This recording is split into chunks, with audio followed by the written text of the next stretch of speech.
Praise the Lord. आज का हमारा बाइबल वचन है भजन संहिता अध्याय 43 का वचन नंबर 3।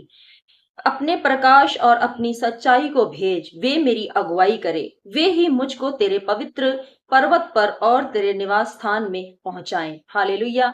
मेरे प्यारे मसीह भाई बहनों, यदि आप भी परमेश्वर के मार्गों पर चलना चाहते हैं तो मैं आपको एक बात बता दूं, आप अपनी सामर्थ में, अपनी बुद्धि से आप कुछ भी नहीं कर सकते। यदि आप भी किसी पाप में हैं और आप चाहते हैं कि मैं उस पाप को छोड़ूं, तो आप अपने शरीर में होकर, संसार में होकर उससे नहीं निकल सकते हैं। आपको उद्धार चाहिए, आपको परमेश्वर की सामर्थ चाहिए। यदि आप परमेश्वर का सामर्थ चाहते हैं तो इसके लिए आपको वचनों को पढ़ना पड़ेगा। और जब आप वचन को पढ़ते हैं, यहां लिखा है अपने प्रकाश और अपनी सच्चाई को भेज, वे ही मेरी अगुवाई करेंगे। जब परमेश्वर की रोशनी, उसके वचन की रोशनी, उसके वचन का प्रकाश जब आपके जीवन में आता है तो आप परमेश्वर के बताए हुए मार्गों पर, उसके रास्तों पर आप चल पाते हैं और आप हर तरह की विपत्ति, पाप, परीक्षाओं से आप बाहर निकल पाते हैं। आप अपनी सामर्थ्य में कुछ नहीं कर सकते।